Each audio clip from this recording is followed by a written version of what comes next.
esa joven hablándole de que su papá la había vendido a Petán. Cuando quedó sola, quien salió fue Petán. Cuando ella lo vio, dice que se quiso morir, que se quiso estrellar, porque era una dictadura por donde quiera que esa gente iban. Y a todas las muchachas que le gustaban, cuando le pasaba por ti, no le gustaban esconderse. Porque si le gustaba, se la llevaba. Hola, ¿qué tal? Amigos de YouTube, seguimos con el tema de la familia Trujillo. Hoy con Arismendi Petán Trujillo, quien fuera el quinto en el orden natal del matrimonio entre Julia Altagracia Molina Chevalier y José Valdés Trujillo. No se hable más, vamos al mambo. José Arismendi Petán Trujillo era general del ejército gracias a los favores de su hermano Rafael Leonidas Trujillo y administraba los negocios de exportación de productos agrícolas de la familia. En esas labores llegó a alcanzar fama por la forma en que intimidaba a sus competidores. Fue el fundador de la radio La Voz Dominicana, que luego se transformó en una televisora que hacía propaganda al régimen. Petán Trujillo durante su juventud incursionó en distintas actividades delictivas como cuatrerismo, falsificación de cheques, violaciones a propiedades privadas con intención de robar y también abusos contra mujeres jóvenes indefensas. Esta es la razón por la que de 1913 a 1916 llegó a caer en prisión en múltiples ocasiones.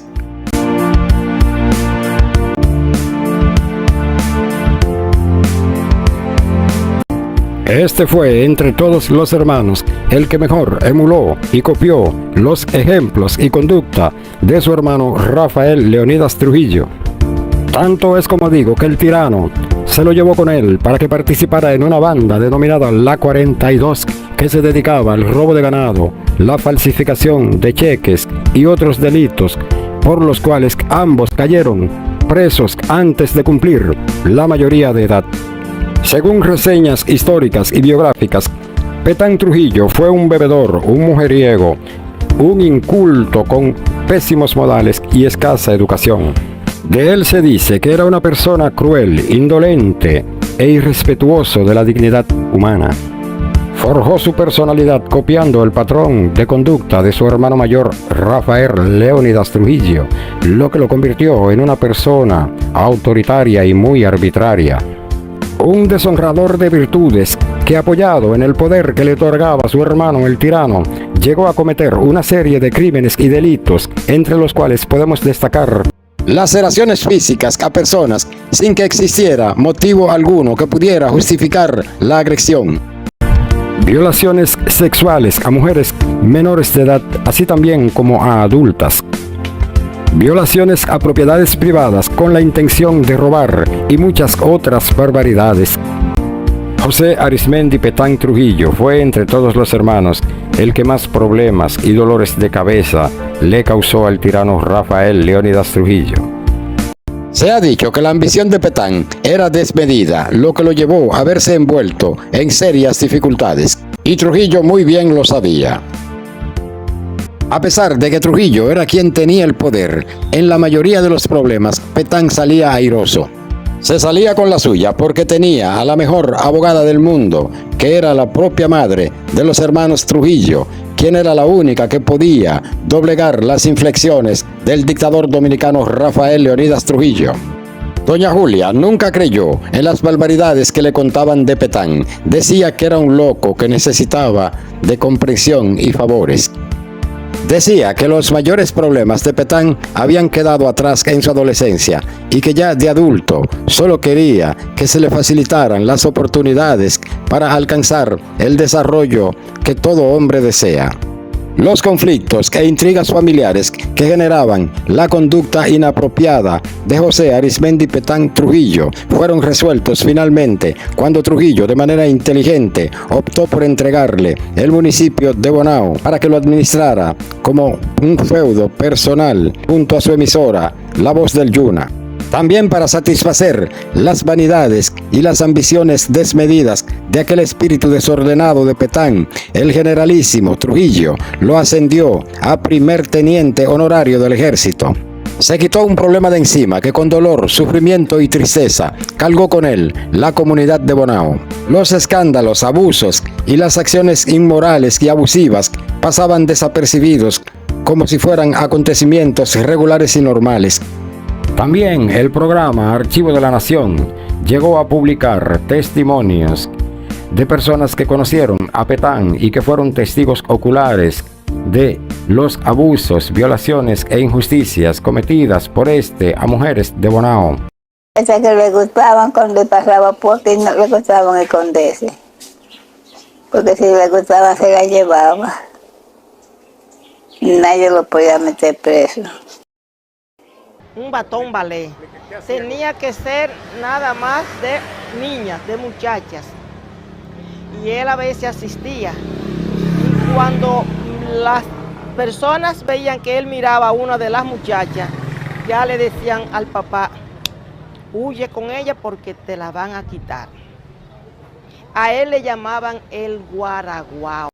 Dice mi padre que ya llegará desde el fondo del tiempo otro tiempo, y me dice que el sol brillará sobre el pueblo que sueña labrando su verde solar. José Arismendi Petán Trujillo se valió de sus recursos económicos, su poder militar, para convertirse en el verdugo que causó mucho dolor y sufrimiento a muchas familias de Bonao, algunos de los cuales fueron obligados a vender sus hijas. Su lujuria y su condición de depravador sexual lo convirtieron en un deshonrador de virtudes que a base de canalladas deshonró muchas jóvenes valiosas de ese municipio. Se ha dicho que algunas de esas jóvenes, de rabia e impotencia, tomaron la lamentable decisión de quitarse la vida. Esa joven hablándole de que su papá la había vendido a Petán. Y esa joven sufrió muchísimo, muchísimo, contándole a mi prima, porque entonces él la trajo aquí a la capital y engañada, diciéndole que la llevaba a una visita y la llevó a una casa, y ahí le dijo, espérame que yo vengo ahora, y cuando quedó sola, quien salió fue Petán. Cuando ella lo vio, dice que se quiso morir, que se quiso estrellar por la ventana, pero estaba trancada. Y era una joven preciosa, pero ese papá parece que era algún servil. Tú no pediste la guerra, madre tierra.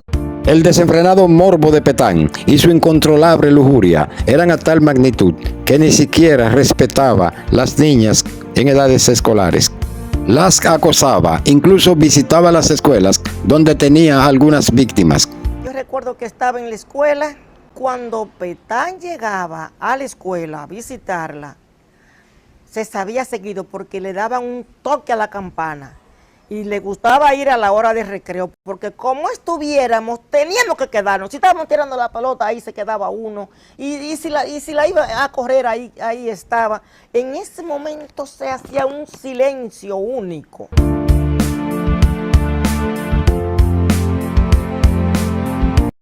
José Arismendi Petán Trujillo era un descarado, una persona irrespetuosa que se creía merecerlo todo.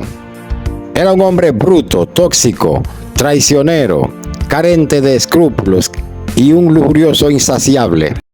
Porque era una dictadura por donde quiera que esa gente iban. En esa misma acera, la Luperón no solo tenía a Gloria Núñez, más para adelante tenía una llamada Dislenia.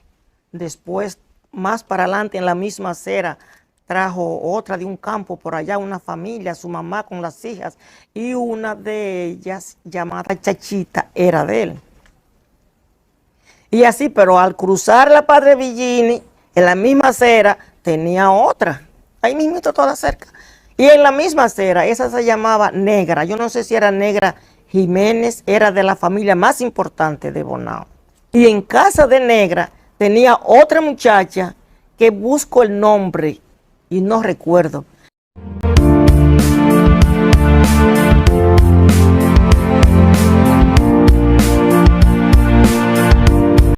Arismendi Petán Trujillo no solo era un pedófilo, depravador sexual, sino que además también era un cruel asesino.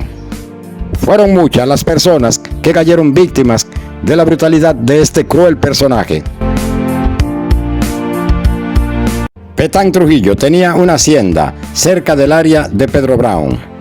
Una mañana en la que se dirigía a la misma, desde cierta distancia considerable, Petán alcanzó a ver a un adolescente que se dirigía a vender carbón, acompañado de su madre y otras personas. Petán le dijo a la persona que lo acompañaba: a este hay que matarlo para que no dañe la raza, a lo que su acompañante le contestó: apenas es un pobre niño, no vale la pena hacerle daño. Pero no es fácil convencer o detener a un psicópata con deseos de derramar sangre. Petán invistió al niño con su auto, cayendo este inerte en el acto en un charco de sangre.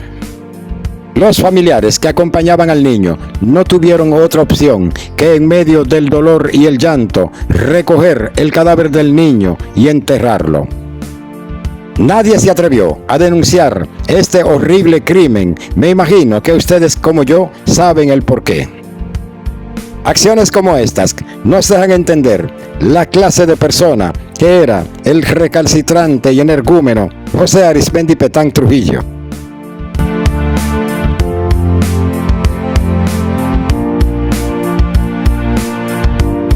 Unos meses después del ajusticiamiento a Rafael Leonidas Trujillo, Petán, en su ambición de poder, tomó su metralleta y se dirigió hacia el Palacio Nacional con la intención de matar al extinto y expresidente Dr. Joaquín Balaguer. El incidente no se materializó porque el doctor Joaquín Balaguer fue avisado a tiempo de las intenciones de Petán, por lo que mandó cerrar todas las puertas que permitían el acceso al palacio. Y anterior a esto, la osadía de Petán se manifestó en el Estadio Quisqueya, donde se jugaba el octavo juego de una serie final entre los equipos profesionales de béisbol Tigres del Licey y Leones del Escogido. Petán Trujillo descendió desde las gradas y se dirigió hacia la primera base para propinarle una galleta, entiéndase pescosada, a un pelotero que estaba como refuerzo de los Leones del Escogido, de nombre Andre Roger. Todo empezó cuando el lanzador zurdo de origen norteamericano Billy Smith, refuerzo del equipo de los Tigres del Licey, le dio un pelotazo al shortstop importado de los Leones del Escogido. Esto provocó que se vaciaran ambos dugouts, donde los peloteros empezaron a discutir, pero esto no duró mucho, pues los árbitros sofocaron el tumulto. Petán, cuando llegó al terreno de juego con sus guardaespaldas, insultó a Roger con palabras vulgares e impublicables. Este le devolvió los insultos y fue la razón por la que Petán, por encima del hombro del primera base del jugador de los Tigres del Licey, le dio lo que se conoce como la galleta de Petán a un pelotero en el Estadio Quisqueya. Roger trató de repeler la agresión, pero los acompañantes de Petán lo impidieron, sacando sus armas de reglamento en pleno terreno de juego. Al siguiente día del incidente, los jugadores norteamericanos, en apoyo a Roger, acudieron a la embajada norteamericana con la intención de abandonar el país, a pesar de que faltaba un noveno juego para decidir el ganador de la serie final. Este acontecimiento fue muy conocido en el país porque ya la televisión empezaba a transmitir los juegos de béisbol, además de la gente que asistió al estadio. También la radio llegaba a las zonas rurales más remotas y lejanas del país.